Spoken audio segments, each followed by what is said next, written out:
Hello everyone, আনটা নতুন দিনৰ হৈতে আনটা নতুন ভিডিঅ'ৰ মাজলৈ মই ৰঞ্জনাই সকলোকে পুনৰবাৰ স্বাগতম জনাইছো। আশা কৰিছো সকলোৱে ভালে আছে, কুশলে আছে। লাহে লাহে কৈ গৰমো আহি গৈছে আৰু এইফালে কাঞ্চন ফুলখিনি বৰ ধুনীয়াকৈ লমালমে লাগিছে আৰু এটা সময়ত লাগে আৰু খুব বেছি দিনলৈ নাথাকে আৰু অৱশ্যে ফুলখিনি দেখিবলৈ বৰ ধুনীয়া লাগে কিন্তু বহুত লেতেৰাও হয়। বাৰু যি নহওক তাৰ পিছতে ইয়া পাকঘৰলৈ আহি গলো। মোৰ অৱশ্যে বনোৱা মেলা হৈ গল। শেষত মই মোৰ নিজৰ একেবাৰে মানে মোৰ ভাল লগা কিবা এটা বনাই আছিলো আৰু কি বনাই আছিলো হেতু থাকক। আজি ৰেচিপিটো অৱশ্যে বেলেগহে আছে আৰু এইটো হৈছে মানে কি কাহি কাকত অকমান এচামুচ লৈ সেলেকি খাই দিব পৰা এটা বস্তু। তেতিয়াহলে আপোনালোকে যদি অনুমান কৰিব পাৰিছে তেতিয়াহলে জনাব, নহলে বাৰু মই পাছত দেখা যাব। অৱশ্যে এই ৰেচিপিটো মই পুৰাকৈ দিম বুলি আপোনালোকক নকওঁ, কাৰণ কেলে এই ৰেচিপিটো চুট কৰা নাই। তেতিয়াহলে আজিৰ ৰেচিপিটোলৈ আগবাঢ়ো ন। আৰু আজিৰ ৰেচিপিটো যিহেতু কৈছোৱে গৰম অকণ আহিছে, গতিকে বেছি সময় আমি গৃহিণীবোৰে পাকঘৰত সোমাই থাকিবলৈ মন নাযায় আৰু সোমাই থাকিবলৈ মন নগ'লেওতো কিন্তু ঘৰত সকলোকে খোৱা বোৱাটো ৰেডি কৰিবই লাগিব, তাৰ বাবে ৰন্ধা বঢ়া কৰিবই লাগিব। আৰু সেই গতিকে মই একেবাৰে সহজকৈ এখন মাছৰ তৰকাৰী বনাইছিলোঁ আৰু ওলকবি দি তাকে ভাবিছোঁ আপোনালোকৰ সৈতে তাকে শ্বেয়াৰ কৰোঁ। একেবাৰে সহজ মানে ইজি ৰেচিপি বুলি যে কয় সেইটো হয় আৰু একদম ফটাফট জল্দি হৈ যায় আৰু বেছি সামগ্ৰীও নালাগে আৰু আপোনালোকে জল্দি বনাই পেলাই খাবও পাৰিব। তেতিয়াহ'লে বলকচোন ভিডিঅ'টোৰ মাজলৈ সোমাই যাওঁ। আৰু তাৰ আগতে কথা এটা কৈ থওঁ দেই, আপোনালোকে বাৰু মোৰ ভিডিঅ'বোৰ ইউটিউবত চাইছে নে ফেচবুকত? যদি ইউটিউবত চাইছে চেনেলটো ছাবস্ক্ৰাইব কৰি দিব আৰু যদি ফেচবুকত চাইছে তেতিয়াহ'লে পেজটো ফ'ল' কৰি থৈ যাব। আৰু মোৰ একেই দেই, ৰঞ্জনাছ ব্লগ বুলিয়ে আছে ইউটিউবতো ফেচবুকতো। আৰু এয়া কথা কওঁতে কেৰাহী এইফালে পাতি দিলোঁ, তেল দি দিছোঁ, মিঠাতেল গৰম হৈ যোৱাৰ পিছত মাছ কেইপিচ ভাজি লৈছোঁ। নিমখ হালধি সানি লোৱা মাছ কেইপিচ ভাজি লৈছোঁ। বহুত বেছিকৈও নাভাজো, অকণমানকৈ ভাজিম আৰু এয়া ইলুটি কৰি দিছোঁ মাছখিনি।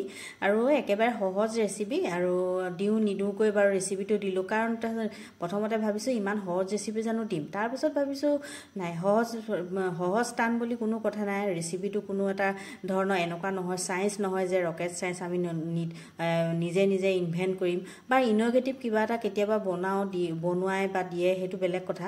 বাৰু যি নহওক মোৰ মাছখিনি ফ্ৰাই কৰি লোৱা হৈ গ'ল। আৰু মাজে দুই এটা যে সেই কথাটো যে ক'লোঁ, আপোনালোকে যদি মোৰ কথাটো যদি ভুল বুলি ভাবিছে আৰু তেতিয়াহ'লে শুধৰাই দিব আৰু ঠিক আছে। তাৰপিছত তেলত পাঁচফোৰণ, শুকান জলকীয়া আৰু কেইখিলামান নৰসিংহৰ পাত দিলোঁ। তাৰপিছতে বিলাহীখিনি দি দিলোঁ। বিলাহীখিনি দি অকণমান 2 মিনিটমান মিডিয়াম ফ্লেমত দি ভাজিলোঁ। বহুত বেছি ভাজি থাকিব নালাগে, একচুৱেলি মই ভজা নাই, আপোনালোকে ইচ্ছা কৰিলে ভাজিবও পাৰে। তাৰপিছতে ওলকবি এটা মিহিকৈ দীঘলকৈ অলপ পাতলকৈ কাটি লৈছিলোঁ, সেইখিনি ইয়াত দি দিলোঁ। আৰু তাৰপাছতে এইখিনি ধুনীয়াকৈ এনেকৈ মিলাই দিছোঁ। আৰু এতিয়া একো নিমখ হালধি মছলা একো দিয়া নাই আকৌ দেই। এতিয়া মই ঢাকনখন মাৰি 2 মিনিটমান ল' ফ্লেমত দি অকণমান মানে ওলকবিখিনি অকণমান সিজিবলৈ দিম। পটাপট হৈয়ে যায় অৱশ্যে, ওলকবিবোৰ বেছি সময় সিজাবও নালাগে। আৰু তাৰপাছতে 2 মিনিটমানৰ পিছত মই বইল কৰি লোৱা আলুখিনি দি দিলোঁ। যিহেতু আলুখিনি মই বইল কৰি লৈছিলোঁ, সেইকাৰণে ওলকবিখিনি 2 মিনিটমান আগতীয়াকৈ অকণমান ঢাকনখন মাৰি থৈ দিলোঁ ল' ফ্লেমত। তেতিয়া আলুখিনিৰ লগত মিলি যাব ধুনীয়াকৈ। আৰু তাৰপিছতে জোখমতে নিমখ, হালধি আৰু জলকীয়া গুড়ি অকণমান দিছোঁ। সেইটো কিন্তু 100% অপশ্যনেল। আপোনালোকে যদি দিব নিবিচাৰে বা যদি সৰু ল'ৰা ছোৱালী থাকে তেতিয়া নিদিব আৰু স্কিপ কৰি দিব, তেনেকৈও ভাল লাগিব। জলকীয়া গুড়িকণেৰে যে সোৱাদ আনিব নানিব তাৰ ওপৰত সেইটো তেনেকুৱা কোনো কথা নহয়। আমাৰ ঘৰত আকৌ সকলোৱে জ্বলা অকণমান খায়, সেইকাৰণে মই জলকীয়াটো দি দিছোঁ। এতিয়া আকৌ সেইখিনি ধুনীয়াকৈ মিক্স কৰাৰ পাছত আকৌ 2 মিনিটমান মিডিয়াম ফ্লেমত দি ঢাকনখন মাৰি দিছিলোঁ।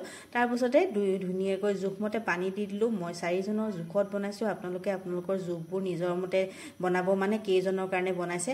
তাৰপিছত আকৌ ঢাকনখন পানী দিয়াৰ পিছত লগাই দিলোঁ অকণমান হাই ফ্লেমত দি, মানে ফটাফট জল্দি উতলটো আহিবৰ কাৰণেহে ঢাকনখন মাৰি দিছিলোঁ, বেলেগ কোনো কথা নাই। মানে কুকিং প্ৰচেছটো ফাষ্ট হৈ যায় তেনেকুৱা কৰিলে, আৰু গেছটো অকণমান ৰাহি হয়। সেইখিনি কথাটো আমি গৃহিণীসকলে অকণমান মন দিবলগীয়া হৈ যায়, নহয় জানো বাৰু? তাৰপিছতে এতিয়া মাছ কেইপিচ দি দিলোঁ। উতল হোৱাৰ পিছত আকৌ ঢাকনখন মাৰি দিলোঁ। এতিয়া মিডিয়াম ফ্লেমত দি 4-5 মিনিট থোৱাৰ পিছতে একদম তৰকাৰী আমাৰ ৰেডি হৈ যাব। শেষত ধনিয়া পাত যদি থাকে আপোনালোকৰ ধনিয়া পাত অকণমান দি দিব। আৰু মই মাজতে মটৰ দুটামানো দিছিলোঁ। মটৰকেইটা আপোনালোকক দিয়াৰ সময়ত মই দেখুৱাবলৈ নহ'ল, মানে কেমেৰাটো অনেই কৰিবলৈ নহ'ল নহয়, থাকিয়ে গ'ল। পিছতহে মনত পৰিলে, ইছৰাম সেইটোনো কিয় থাকি যাব লাগে, সেই গতিকে ভাবিলোঁ কৈয়ে দিওঁ।